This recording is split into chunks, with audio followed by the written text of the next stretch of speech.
Hello प्यारे बच्चों, आप लोगों का स्वागत है हमारे इस प्यारे से YouTube channel board online classes में। कैसे हैं आप लोग? आशा करते हैं कि आप लोग बहुत अच्छे होंगे। तो आज हम लोग पढ़ने वाले क्लास 10th 10वीं का फर्स्ट चैप्टर रासायनिक अभिक्रिया एवं समीकरण। क्लास 10th पहला चैप्टर है रासायनिक अभिक्रिया एवं समीकरण।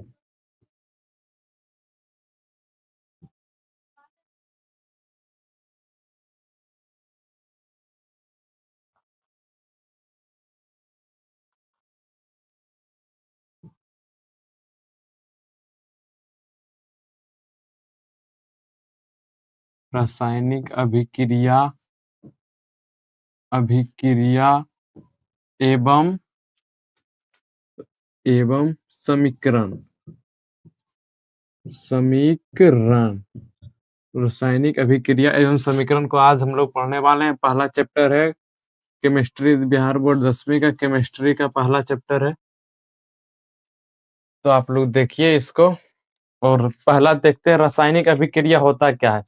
रासायनिक अभिक्रिया एवं समीकरण यानी कि रासायनिक अभिक्रिया और एवं का अर्थ होता है और रासायनिक अभिक्रिया और समीकरण। रासायनिक अभिक्रिया और समीकरण को आज हम लोग देखने वाले हैं। अगर आप लोग हमारे इस प्यारे से यूट्यूब चैनल पर नए हैं बोर्ड ऑनलाइन क्लासेस पे, तो बोर्ड ऑनलाइन क्लासेस को सब्सक्राइब कर दीजिएगा और कमेंट में बताइएगा कि आप लोगों को यह क्लास कैसा लग रहा है। तो रासायनिक अभिक्रिया किसे कहते हैं? जब कोई पदार्थ अकेले या अन्य पदार्थ से क्रिया करके, तो रासायनिक अभिक्रिया जब कोई पदार्थ जब कोई पदार्थ जब कोई पदार्थ जब कोई पदार्थ अकेले या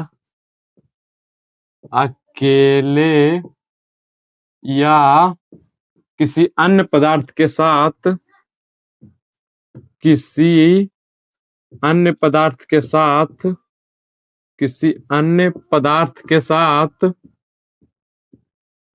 अन्य पदार्थ के साथ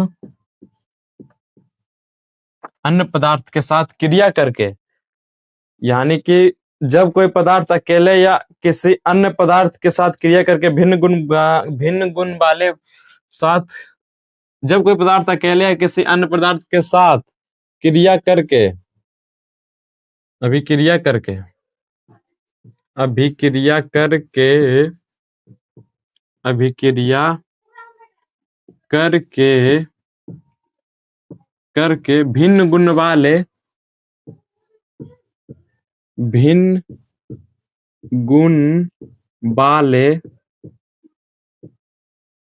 एक या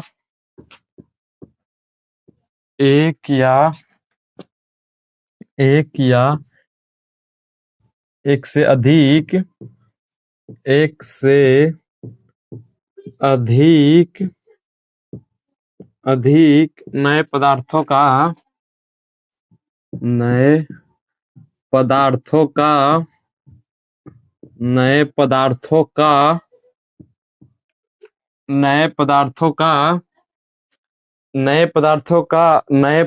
निर्माण करता हो नए पदार्थों का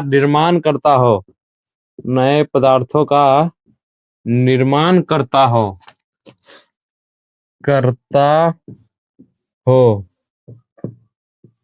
वह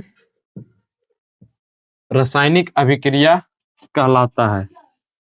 रासायनिक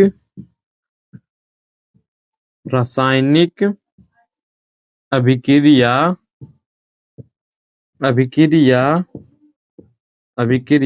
कहलाते हैं।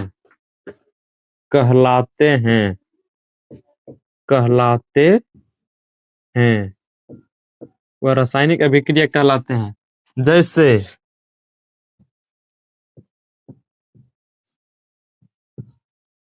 जैसे हम लोग देख लेते हैं, यह कार्बन है plus hydrogen, carbon plus oxygen मिलके कौन सा गैस बनाता है? CO2, carbon dioxide. यानी कि कार्बन जब ऑक्सीजन दोनों अभिक्रिया करके नए पदार्थ का निर्माण करता है तो उसे हम लोग क्या कहते हैं? यही क्रिया को हम लोग रासायनिक अभिक्रिया कहते हैं। यानी कि जब कोई पदार्थ अकेले या किसी अन्य पदार्थों के साथ अभिक्रिया करके भिन्न गुण वाले एक या एक से अधिक नए पदार्थों का निर्माण करता हो, वह रासायनिक अभिक्रिया कहलाता हो। जैसे C1 कार्बन और ऑक्सीजन मिलकर कार्बन डाइऑक्साइड बनाता है। यानी कि भोजन का पचना कौन सा अभिक्रिया हो जाएगा? यह रासायनिक अभिक्रिया होगा। लोहे में जंग लगना, लोहे में जंग लगना, लोहे में जंग लगना, यह कौन सा अभिक्रिया हो जाएगा? यह रासायनिक अभिक्रिया हो जाएगा। तो उम्मीद करते हैं कि आप लोग समझ गए होंगे कि रासायनिक अभिक्रिया क्या होता है। जब कोई पदार्थ अकेले या किसी अन्य पदार्थों के साथ अभिक्रिया करके भिन्न गुण वाले एक या एक से अधिक नए पदार्थों का निर्माण करता हो, वह रासायनिक अभिक्रिया कहलाता है। जैसे भोजन का पचना, लोहे में जंग लगना, यह रासायनिक अभिक्रिया कहलाता है। रासायनिक अभिक्रिया दो प्रकार के होते हैं। एक भौतिक और दूसरा रासायनिक। तो चलिए हम लोग देख लेते हैं अभिक्रिया को, भौतिक और रासायनिक। तो अगर आप लोग हमारे प्यारे से YouTube channel board online classes पे नए हैं तो वीडियो को लाइक कर दीजिएगा और कमेंट करके बताइएगा यह क्लास आप लोगों को कैसा लगा।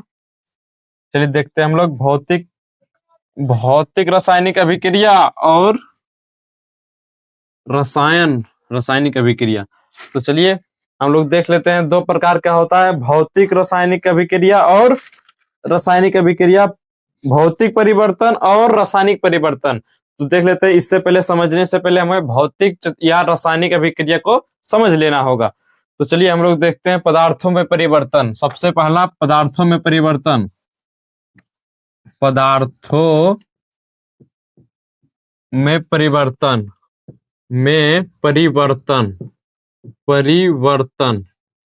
पदार्थों में परिवर्तन को आज हम लोग देखने वाले हैं। तो यह दो प्रकार के होते हैं। पहला भौतिक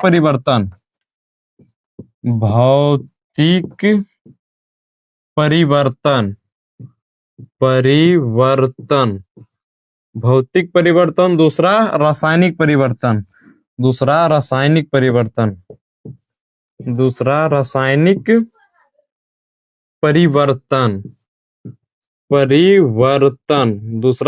परिवर्तन हो जाएगा। और पहला भौतिक परिवर्तन और दूसरा रासायनिक परिवर्तन। तो भौतिक परिवर्तन किसे कहते हैं? भौतिक परिवर्तन क्या है? तो चलिए हम लोग जानेंगे आज लोग भौतिक परिवर्तन और रासायनिक परिवर्तन क्या होता है। तो भौतिक परिवर्तन वह परिवर्तन जिन्हें पदार्थों के भौतिक गुणों को रासायनिक गुणों में परिवर्तन नहीं करते हैं, उसे भौतिक परिवर्तन कहते हैं। तो वैसा परिवर्तन जो भौतिक परिवर्तन को रासायनिक परिवर्तन में नहीं करते हैं, उसे हम लोग भौतिक परिवर्तन कहते हैं। जैसे कि देखते हैं हम लोग भौतिक परिवर्तन क्या है। भौतिक परिवर्तन हम लोग किसे कहते हैं?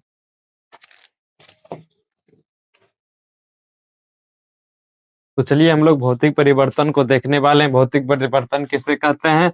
तो वह परिवर्तन जिनमें पदार्थों में वैसा परिवर्तन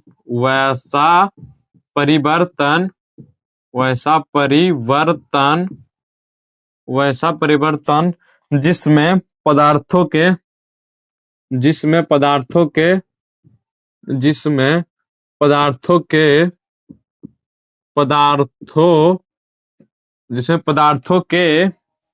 वैसा परिवर्तन जिसमें पदार्थों के भौतिक गुणों में परिवर्तन होता है। भौतिक गुणों में परिवर्तन होता है।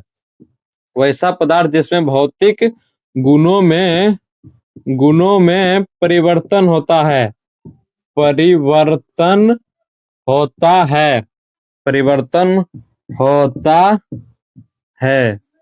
परिवर्तन होता है तथा परिवर्तन होता है, परंतु रासायनिक गुणों में परिवर्तन नहीं होता है।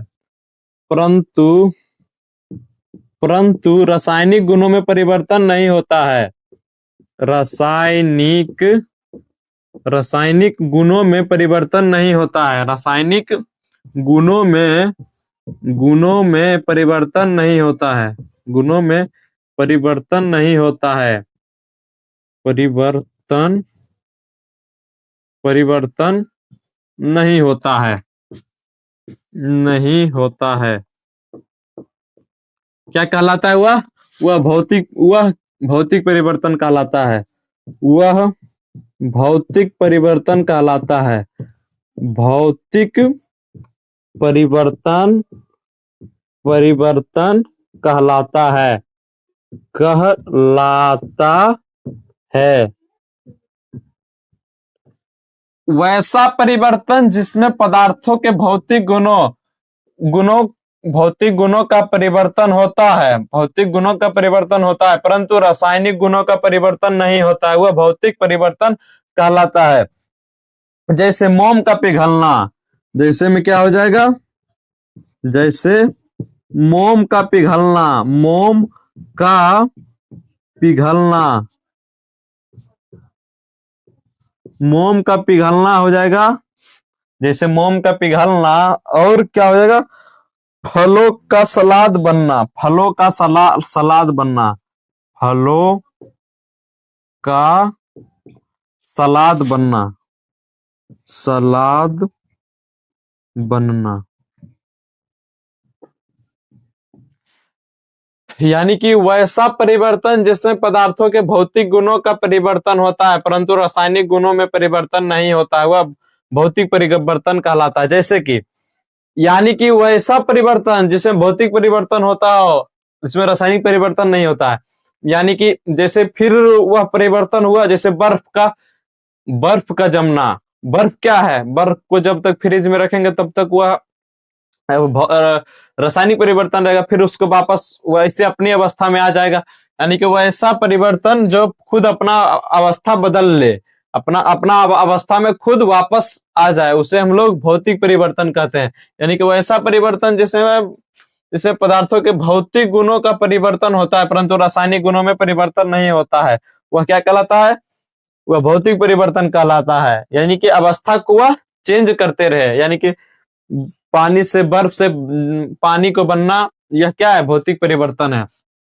और दूसरा देख लेते हैं हम लोग, रासायनिक परिवर्तन। रासायनिक परिवर्तन क्या है, रासायनिक परिवर्तन क्या है, तो वह परिवर्तन जिसमें पदार्थ के वह परिवर्तन जिसमें पदार्थ के वह परिवर्तन जिसमें पदार्थ के जिसमें पदार्थ के जिसमें पदार्थ का वैसा परिवर्तन जिसमें पदार्थ का रासायनिक गुणों में परिवर्तन होता है, रासायनिक गुणों में परिवर्तन होता है, रासायनिक गुणों में परिवर्तन होता है, गुणों में परिवर्तन होता है, परिवर्तन होता है,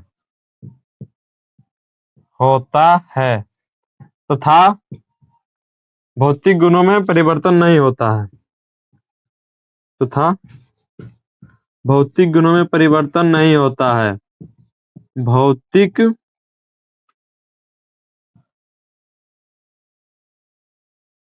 तथा भौतिक गुणों में परिवर्तन नहीं होता है, भौतिक गुणों में परिवर्तन नहीं होता है, परिवर्तन नहीं होता है, परिवर्तन नहीं होता हो, परिवर्तन नहीं होता है। उसे हम उसे हम उसे हम कौन सा परिवर्तन कहेंगे, रासायनिक परिवर्तन कहते हैं, रासायनिक परिवर्तन कहते हैं, परिवर्तन कहते हैं, कहते हैं।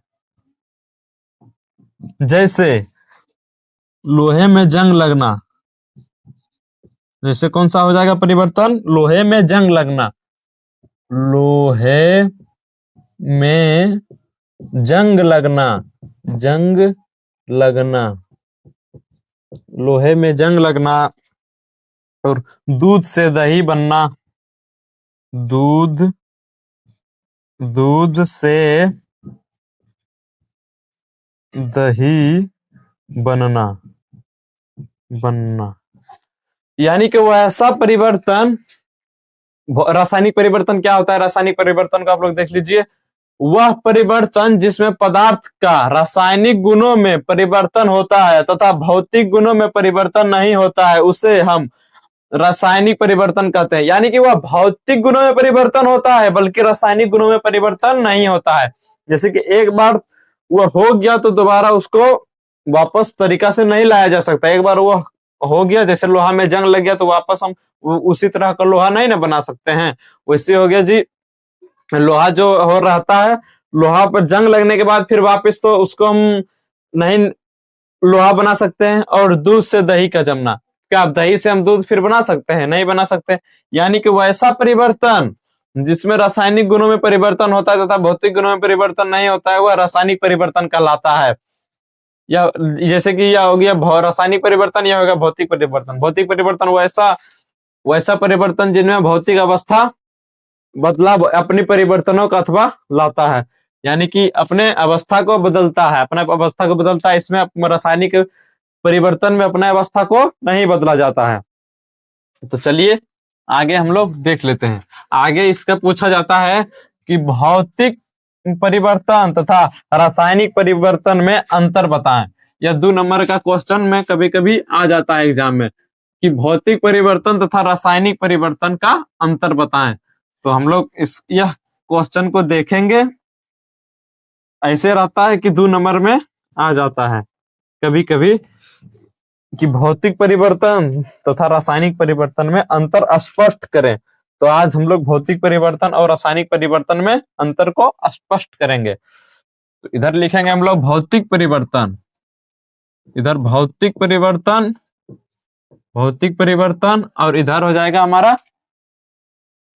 हमारा रासायनिक परिवर्तन, रासायनिक परिवर्तन, रासायनिक परिवर्तन। तो पहला बताइए भौतिक परिवर्तन क्या है? पहला बताइए आप लोग, पहला बताइए आप लोग कि भौतिक परिवर्तन क्या है? तो वैसा परिवर्तन जो उसमें भौतिक का अपना अपना गुण को अथवा बदल लेता है, उसे हम लोग भौतिक परिवर्तन कहते हैं। यानी कि इसे पुनः प्रारंभिक अवस्था को प्राप्त नहीं किया जा सकता है। इसमें पुनः अपना प्रारंभिक अवस्था यानी पुराने वाले अवस्था, प्रारंभिक अवस्था,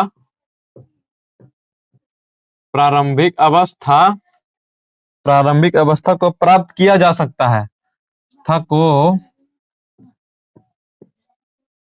प्राप्त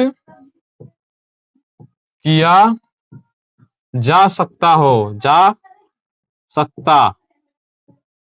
हो, यानी कि वो ऐसा परिवर्तन जिसे हम लोग पुनः प्राप्त यानी कि पुनः प्रारंभिक अपने अवस्था में, पुराने वाले अवस्था में आ सकता हो, उससे हम लोग भौतिक परिवर्तन कहते हैं।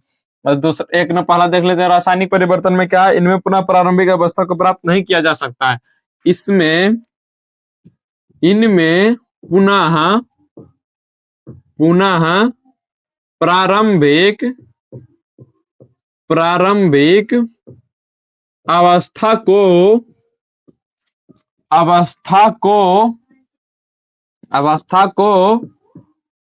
प्रारंभिक अवस्था को इसमें हम लोग प्रारंभिक अवस्था को प्राप्त नहीं किया जा सकता है, प्राप्त नहीं किया जा सकता है, नहीं किया जा सकता है, जा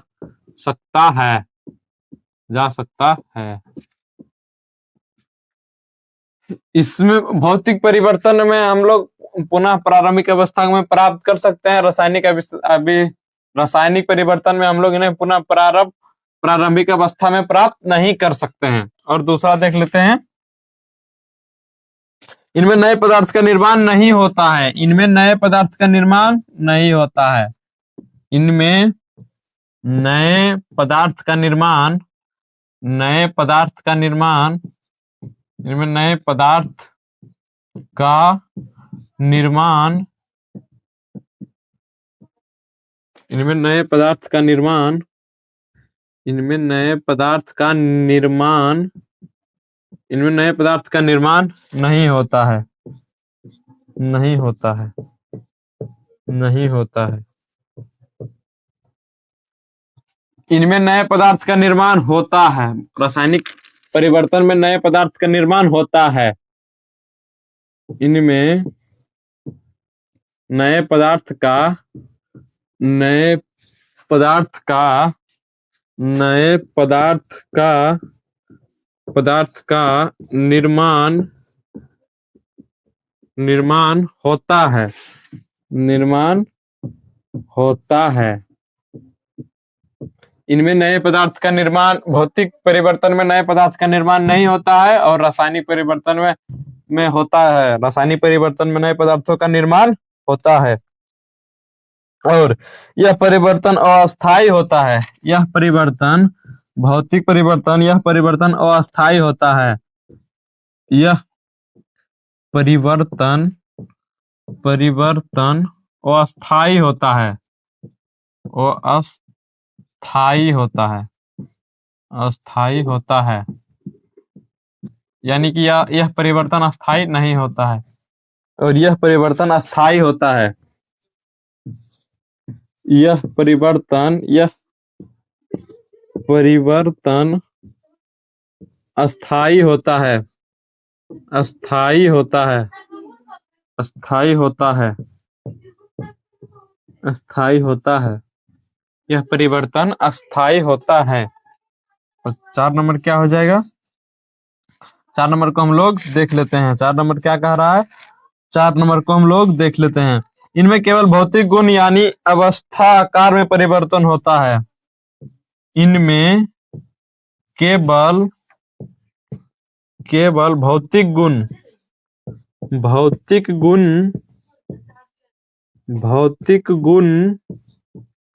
इनमें केवल भौतिक गुण यानी अवस्था आकार में परिवर्तन होता है। यानी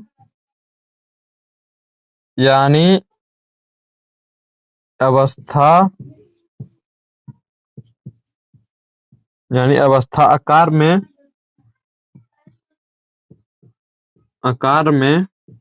परिवर्तन होता है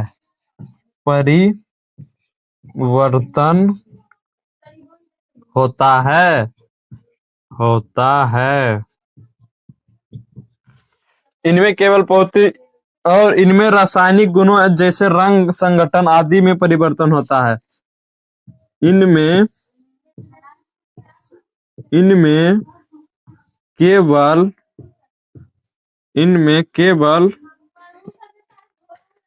केवल रासायनिक गुणों जैसे रंग रासायनिक गुणों जैसे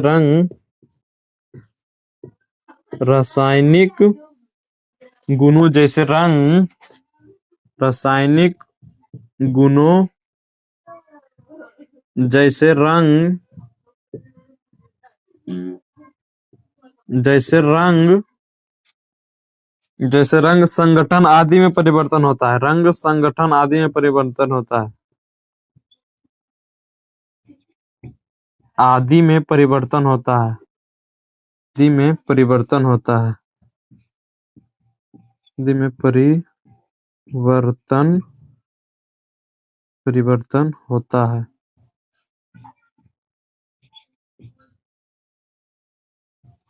है। यानी कि समझते हम लोग भौतिक तथा रासायनिक में अंतर। भौतिक में पुनः प्रारंभिक अवस्था को प्राप्त किया जा सकता है। यानी कि भौतिक अवस्था में पुनः यानी कि पहले जैसा अवस्था में प्राप्त किया जा सकता है और रासायनिक में इन्हें पुनः प्रारंभिक अवस्था में प्राप्त नहीं किया जा सकता है। यानी कि पहले के अवस्था में इन्हें रासायनिक को नहीं प्राप्त किया जा सकता है। 2 नंबर, इनमें नए पदार्थ का निर्माण नहीं होता है। इनमें नए पदार्थ का निर्माण भौतिक में नए पदार्थ का निर्माण नहीं होता है और रासायनिक अवस्था में नए पदार्थ का निर्माण होता है। और यह क्या 3 नंबर, यह परिवर्तन अस्थायी होता है। यानी कि यह भौतिक परिवर्तन अस्थायी होता है, स्थायी नहीं होता है, अस्थायी होता है। और यह परिवर्तन अस्थायी होता है। यह परिवर्तन रासायनिक परिवर्तन अस्थायी होता है। 4 नंबर, और भौतिक में इनमें केवल भौतिक गुण यानी अवस्था आकार में परिवर्तन होता है। यानी कि भौतिक अवस्था में अस्थाई आकार यानी कि अपना आकार में परिवर्तन हो जाता है, और रासायनिक में इनमें केवल रासायनिक गुणों जैसे रंग, संगठन आदि में परिवर्तन होता है। यानी कि इनमें सब परिवर्तन होता है, इनमें परिवर्तन आकार में परिवर्तन, भौतिक में सिर्फ आकार का परिवर्तन होता है, इनमें रासायनिक गुण जैसे रंग, संगठन आदि परिवर्तन, सब कुछ परिवर्तन हो जाता है हमारे रासायनिक अभिक्रिया में। तो उम्मीद करते हैं कि आप लोग को यह भौतिक और रासायनिक अवस्था में अवस्था को समझ गए होंगे, भौतिक और रासायनिक अवस्था को। तो चलिए हम लोग आगे की ओर बढ़ते हैं। आगे हम लोग देखने जा रहे हैं, आगे हम लोग देखेंगे अभिकारक और प्रतिफल, जो कि रासायनिक अभिक्रिया में भाग लेता है। रासायनिक अभिक्रिया में भाग लेता है कौन? प्रतिफल और अभिकारक।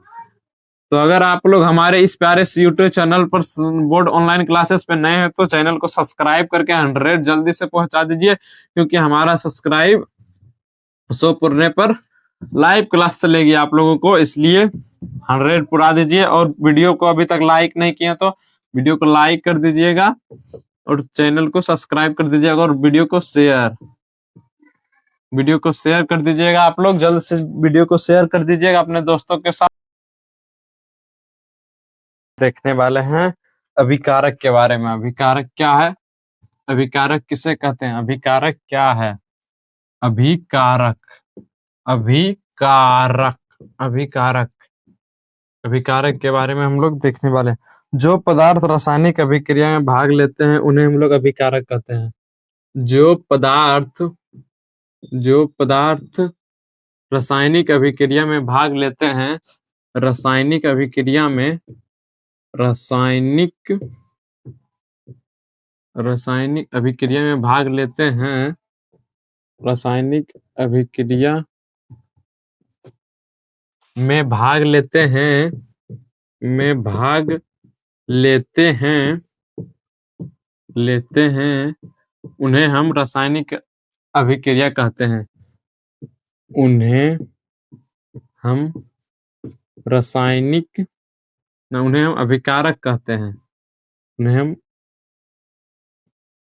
अभिकारक कहते हैं। अभिकारक कहते हैं। अभिकारक कहते हैं। यानी कि जो पदार्थ रासायनिक अभिक्रिया में भाग लेते हैं उन्हें हम लोग अभिकारक कहते हैं। अभिकारक का दूसरा नाम अभिकर्मक भी है। अभिकर्मक, अभिकर्मक, अभिकर्मक, अभिकारक का दूसरा नाम अभिकर्मक है। यानी कि वैसा पदार्थ जो रासायनिक अभिक्रिया में भाग लेता है उसे हम लोग अभिकारक कहते हैं। वैसा पदार्थ जो रासायनिक अभिक्रिया में भाग लेता है उसे हम लोग अभिकारक कहते हैं। जैसे कि कार्बन और ऑक्सीजन, यहाँ क्या हो जाएगा? अभिकारक, अभिकारक, अभिकारक हो जाएगा कार्बन और ऑक्सीजन। यानी कि वैसा पदार्थ जो रासायनिक अभिक्रिया में भाग लेता है उसे हम अभिकारक कहते हैं। यानी कि सिंपल सा है कि जो रासायनिक अभिक्रिया में भाग लेते हैं उन्हें हम लोग अभिकारक कहते हैं। और जो रासायनिक अभिक्रिया, अब अगला क्या है? अगला देख लेते हैं हम लोग। अगला है प्रतिफल। जो रासायनिक अभिक्रिया में से बनता है प्रतिफल कहते हैं उसे हम लोग। यानी कि वैसा पदार्थ जो रासायनिक अभिक्रिया के फलस्वरूप जो नए पदार्थ बनते हैं, नए पदार्थ का निर्माण होता है, उन्हें हम लोग प्रतिफल कहते हैं। प्रतिफल, प्रतिफल या इसका दूसरा नाम है उत्पाद। प्रतिफल या उत्पाद। तो रासायनिक अभिक्रिया में रासायनिक अभिक्रिया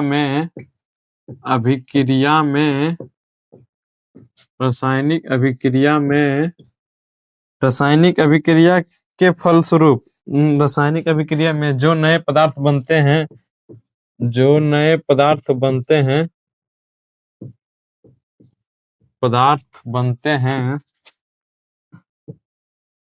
उन्हें प्रतिफल कहते हैं।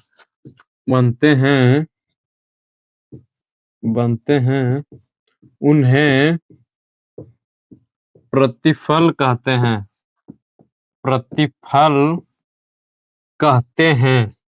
प्रतिफल कहते हैं यानी कि प्रतिफल कहते हैं, यानी कि कार्बन प्लस ऑक्सीजन बराबर कार्बन डाइऑक्साइड, यानी कि जो रासायनिक अभिक्रिया में भाग लेता है उससे हम जो नए पदार्थ बनते हैं उससे हम लोग प्रतिफल कहते हैं। प्रतिफल कहते हैं। और ये दोनों क्या हो जाएगा, यह दोनों हो जाएगा अभिकारक। अभिकारक यानी कि जो रासायनिक अभिक्रिया में, जो रासायनिक अभिक्रिया करने के बाद जो होने के बाद जो नए पदार्थ का निर्माण होता है उसे हम लोग अभिकारक या प्रतिफल कहते हैं। यानी कि रासायनिक अभिक्रिया में जो भाग लेते हैं उन्हें हम लोग अभिकारक कहते हैं, और जो रासायनिक अभिक्रिया के दौरान नए पदार्थ का निर्माण होता है उसे हम लोग प्रतिफल कहते हैं। तो उम्मीद करते हैं कि आपको यह समझ में आ गया होगा कि प्रतिफल और उत्पाद किसे कहते हैं। प्रतिफल और उत्पाद किसे कहते हैं। और अगला टॉपिक है कि रासायनिक अभिक्रिया की विशेषताएं।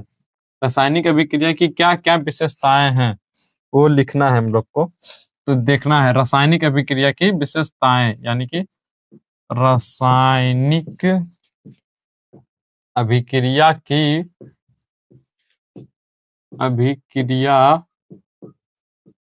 अभिक्रिया की विशेषताएं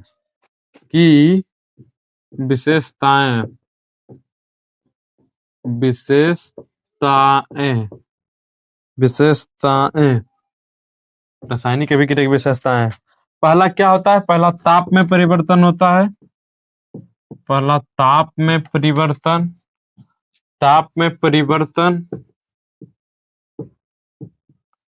परिवर्तन। दूसरा क्या हो जाएगा रासायनिक अभिक्रिया में के फलस्वरूप में किस रंग में परिवर्तन। रंग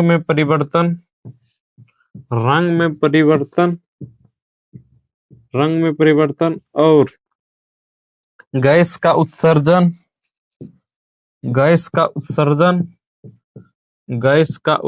होता है। गैस का उत्सर्जन। और चौथा क्या हो जाएगा हमारा, चौथा हो जाएगा अवस्था में परिवर्तन। अवस्था में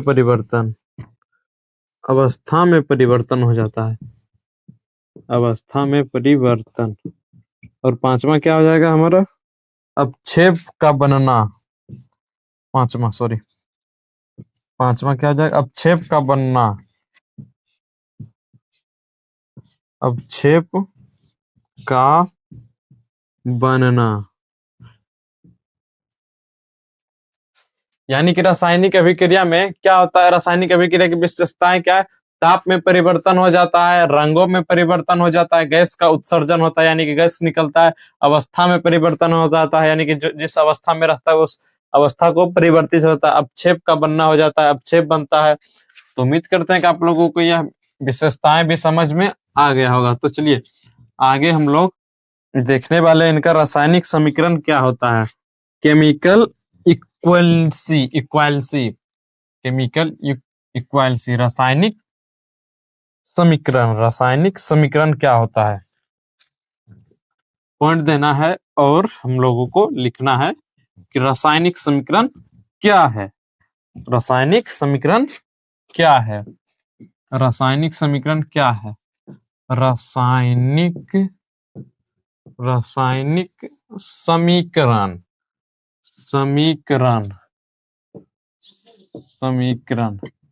रासायनिक समीकरण क्या है। रासायनिक समीकरण यानी कि रासायनिक अभिक्रिया के संकेतों एवं सूत्रों की सहायता से संक्षिप्त को लिखना। रासायनिक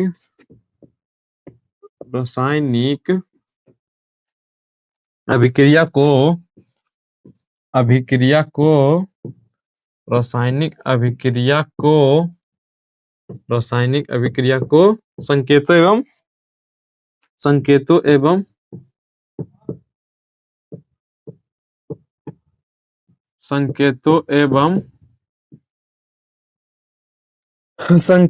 एवं सूत्रों की सहायता से सूत्रों की सहायता से सूत्रों की सहायता से सूत्रों की सहायता से सूत्रों की सहायता से संक्षिप्त में लिखना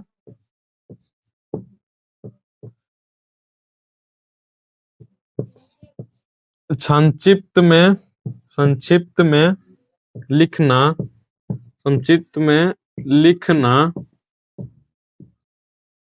में लिखना रासायनिक समीकरण कहलाता है। रासायनिक समीकरण कहलाता है। रासायनिक समीकरण कहलाता है। समीकरण कहलाता है।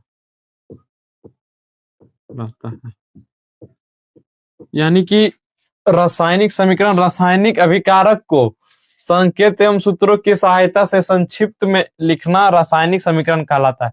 यानी कि रासायनिक अभिक्रिया में जो संक्षिप्त एवं जैसे कार्बन हो गया प्लस ऑक्सीजन बराबर कार्बन डाइऑक्साइड, यानी इस ई के ये क्या होगा, सूत्र हो गया हमारा सूत्र।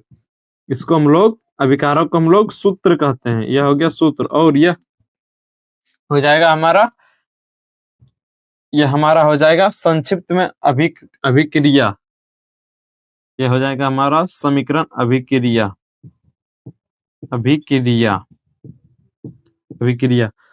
तो वही कहा लिखा गया यहाँ कि रासायनिक अभिक्रिया को संकेतों एवं सूत्रों की सहायता से लिखना है हमारा क्या कहलाता है, रासायनिक समीकरण कहलाता है।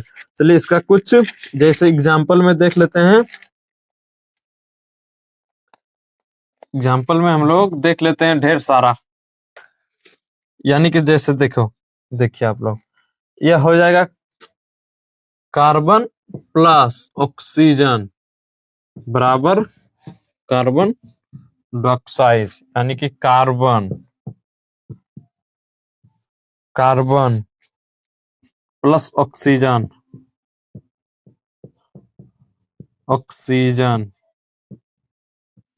बराबर क्या हो जाएगा, कार्बन डाइऑक्साइड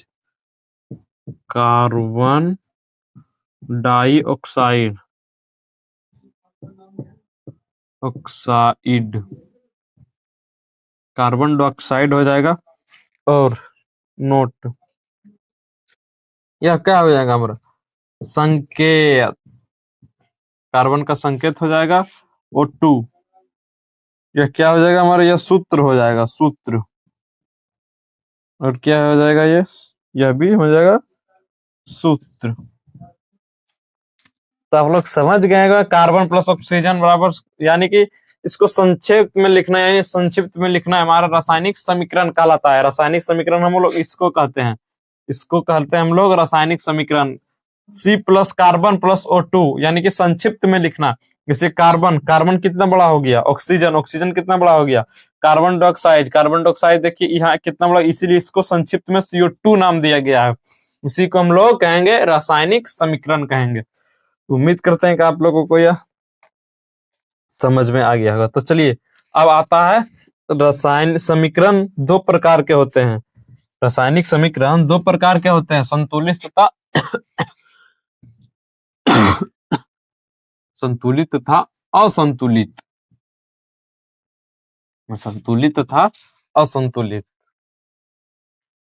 रासायनिक समीकरण दो प्रकार के होते हैं, संतुलित समीकरण तथा असंतुलित समीकरण। यानी कि रासायनिक समीकरण कितने प्रकार के होते हैं, रासायनिक समीकरण दो प्रकार के होते हैं। रासायनिक समीकरण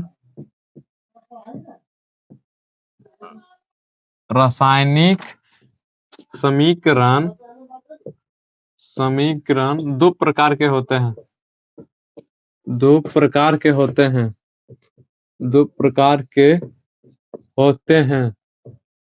होते हैं।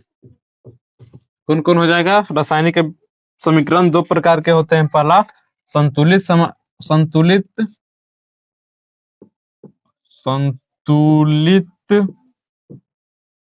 संतुलित रासायनिक समीकरण, संतुलित रासायनिक समीकरण तथा असंतुलित रासायनिक समीकरण। दूसरा हो जाएगा असंतुलित रासायनिक समीकरण। असंतुलित रासायनिक समीकरण, रासायनिक समीकरण समीकरण दूसरा हो जाएगा असंतुलित रासायनिक समीकरण। तो संतुलित रासायनिक समीकरण किसे कहते हैं और असंतुलित रासायनिक किसे कहते हैं, आप लोग कमेंट में बताइएगा। तो जिस रासायनिक समीकरण को दोनों पक्षों में प्रत्येक तत्व के परमाणु के संख्या को समान होता है उसे हम लोग संतुलित रासायनिक समीकरण कहते हैं। और वैसा समीकरण जिसका दोनों पक्षों के परमाणु दोनों पक्षों के रासायनिक समीकरण अलग असंतुलित होते हैं, मतलब कि समान नहीं होते हैं, उसे हम लोग असंतुलित रासायनिक समीकरण कहते हैं। तो चलिए हम लोग देखते हैं संतुलित रासायनिक समीकरण किसे कहते हैं। तो वैसा रासायनिक समीकरण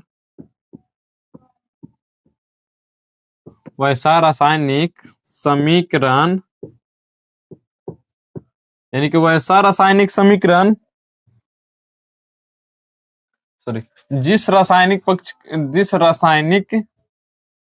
ऐसे लिख देते हैं हम लोग शॉर्ट में, जिस रासायनिक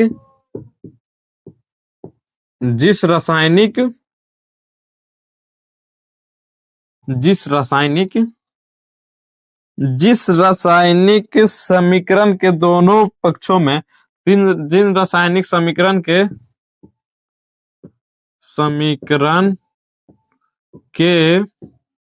दोनों पक्षों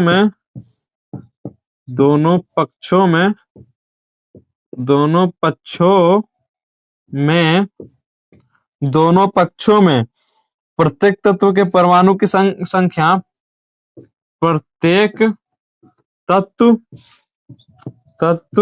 के परमाणु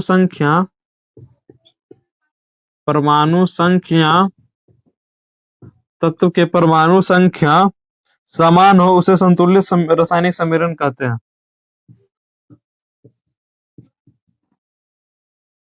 समान हो उसे संतुलित रासायनिक समीकरण कहते हैं। संतुलित रासायनिक समीकरण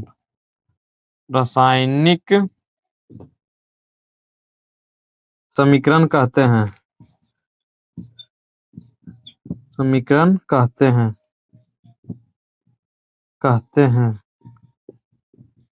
उसे हम लोग संतुलित रासायनिक समीकरण कहते हैं। जैसे मैग्नीशियम मैग्नीशियम, जैसे में देख लीजिए अगला आप लोग, जैसे में मैग्नीशियम प्लस ऑक्सीजन बराबर क्या हो जाएगा?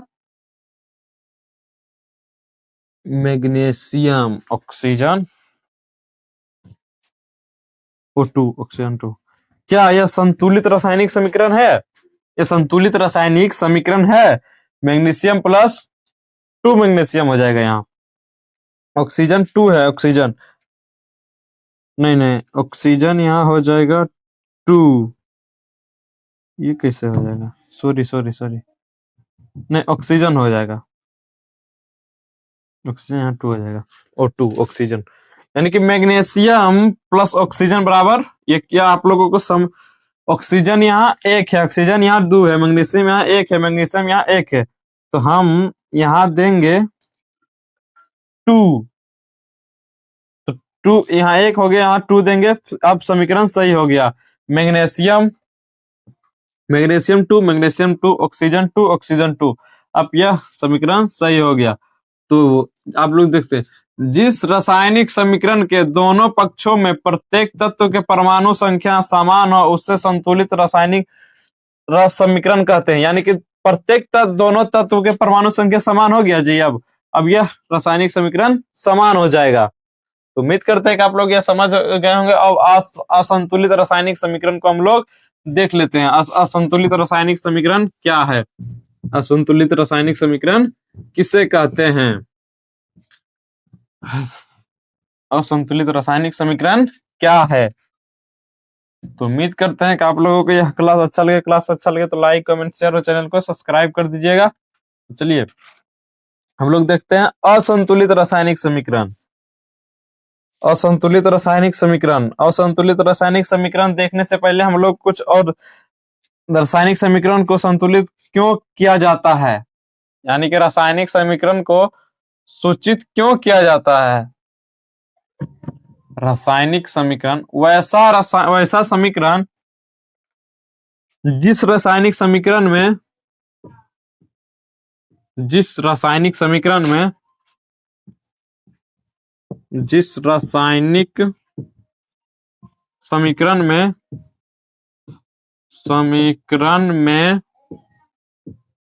जिस रासायनिक समीकरण में दोनों पक्षों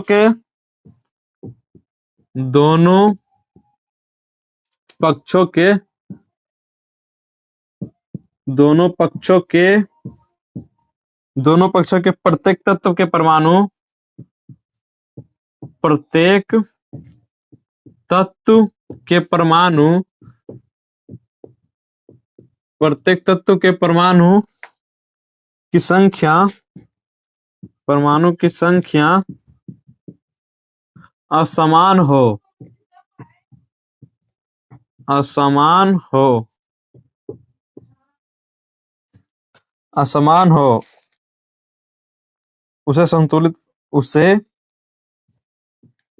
उसे असंतुलित रासायनिक समीकरण कहते हैं। असंतुलित रासायनिक समीकरण कहते हैं। असंतुलित रासायनिक समीकरण कहते हैं। असंतुलित रासायनिक समीकरण कहते हैं यानी कि दोनों पक्षों के परमाणु संख्या असमान हो। जैसे कार्बन प्लस ऑक्सीजन बराबर कार्बन, यानी कि वैसा जिस रासायनिक समीकरण में दोनों पक्षों के प्रत्येक तत्व के परमाणु की संख्या असमान हो, असंतुलित हो, उसे हम लोग असंतुलित रासायनिक समीकरण कहते हैं। जैसे कार्बन ऑक्सीजन, यानी कि कार्बन यहाँ एक हो जाए, ऑक्सीजन यहाँ 2, ऑक्सीजन यहाँ एक, यानी कि ऑक्सीजन एक है यहाँ 2 है, यह असंतुलित है ना। यहाँ 2 दिया जाएगा देंगे तब यहाँ वो 2 देंगे तब यहाँ संतुलित हो जाएगा। यानी कि वो ऐसा रासायनिक समीकरण जिसकी परमाणु संख्या असमान हो यानी कि असंतुलित हो। असंतुलित है यहाँ जी, संतुलित नहीं है। तो आप लोग उम्मीद करते हैं आप लोग समझ गए होंगे। तो चलिए आगे बढ़ते हैं हम लोग। असमान है यहाँ, इसका नहीं लग रहा है, ऑक्सीजन यहाँ 2 रहना चाहिए, यहाँ 2 अगर दे देंगे तो यह हो जाएगा संतुलित रासायनिक समीकरण। अगर यह असंतुलित है, यहाँ 2 नहीं दिया है, तो यह असंतुलित रासायनिक समीकरण हो जाएगा। तो चलिए आगे हम लोग देख लेते हैं आगे क्या है। रासायनिक समीकरण को संतुलित क्यों करें? रासायनिक समीकरण को संतुलित क्यों करें?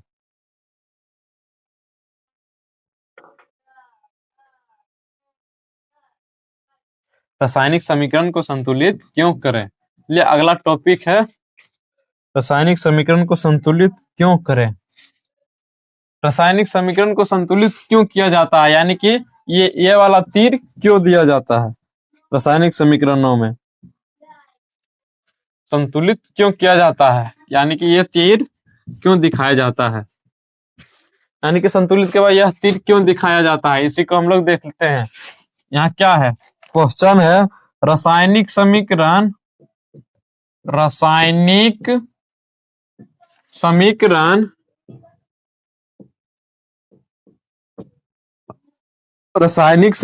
को संतुलित क्यों किया जाता है? क्यों किया जाता है।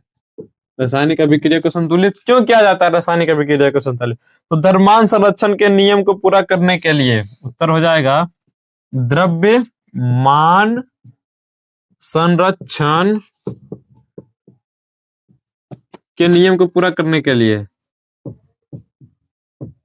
के नियम को पूरा करने के लिए,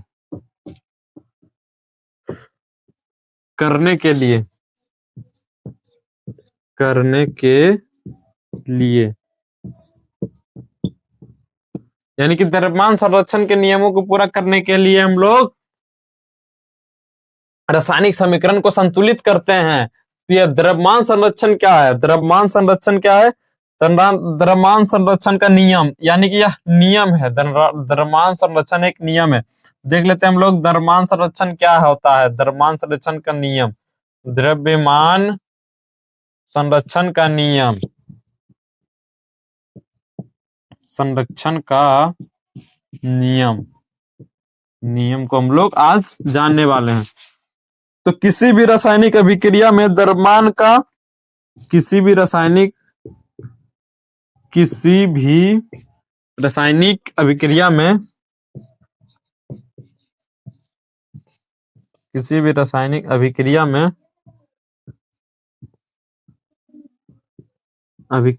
में,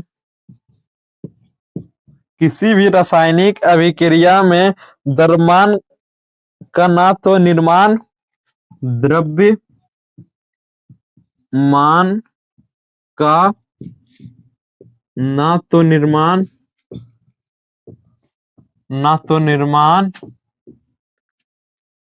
द्रव्यमान का ना तो निर्माण और ना ही विनाश होता है, और ना ही विनाश होता है, विनाश होता है, विनाश होता है, यानी कि द्रव्यमान का ना तो निर्माण ना तो विनाश होता है। अर्थात रासायनिक अभिक्रिया होने के बाद दोनों पक्षों को, अर्थात रासायनिक अभिक्रिया होने के बाद, रासायनिक अभिक्रिया होने के बाद, अभिक्रिया होने के बाद,